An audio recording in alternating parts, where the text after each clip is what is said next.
Whirlpool of India के Q4 FY26 जनवरी मार्च 2026 के consolidated financial results the 20th of May 2026 को जारी किए गए हैं। मार्केट के लिए ये नतीजे मिक्स्ड रहे हैं। कंपनी की टॉप लाइन रेवेन्यू में तो बढ़त दिखी है, लेकिन ऑपरेशनल कॉस्ट्स बढ़ने की वजह से मुनाफे प्रॉफिट में भारी कमजोरी आई है। नतीजों के मुख्य हाइलाइट्स नीचे दिए गए हैं। 1. मुख्य financial figures consolidated. Net profit पट। कंपनी का कंसोलिडेटेड नेट प्रॉफिट 32.4% से लेकर 40% तक गिरकर 66.6 करोड़ रुपीस से 80.5 करोड़ रुपीस की रंगे में रहा।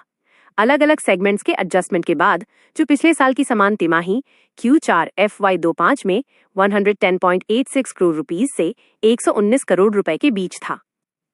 रेवेन्यू ऑपरेशन से मिलने वाला रेवेन्यू 8.7% बढ़कर 2180 करोड़ रुपए पर पहुंच गया, जो पिछले साल 2005 करोड़ रुपए था। इससे साफ है कि समर सीजन की वजह से अप्लायंसेस की डिमांड बेहतर थी। EBITDA ऑपरेटिंग प्रॉफिट ये 34.4% घटकर 120 करोड़ रुपए पर गया है, जो पिछले साल 183 करोड़ रुपए था। EBITDA मार्जिन पर सबसे बड़ा झटका लगा है।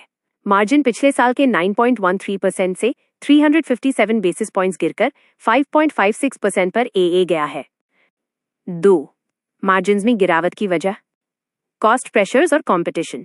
रेवेन्यू बढ़ने के बाद भी प्रॉफिट इसलिए गिरा क्योंकि रॉ मटेरियल की लागत बढ़ी है और न्यू एज ब्रांड्स के साथ चल रहे इंटेंस प्राइसिंग वॉर के चलते कंपनी को काफी डिस्काउंट्स और प्रमोशनल ऑफर्स देने पड़े हैं, जिसे कंपनी कंज्यूमर्स पर पास नहीं कर पाई। 3. डिविडेंड का ऐलान।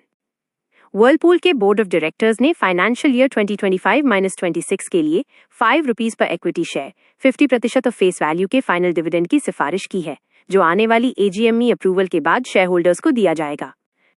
4. लीडरशिप में बड़ा बदलाव, मैनेजमेंट ट्रांजिशन।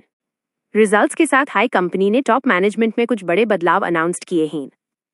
एग्जीक्यूटिव डायरेक्टर अनुज लॉल ने अपने पद से इस्तीफा रिजाइन दे दिया है और वो 20th of July 2026 तक इस पद पर रहेंगे।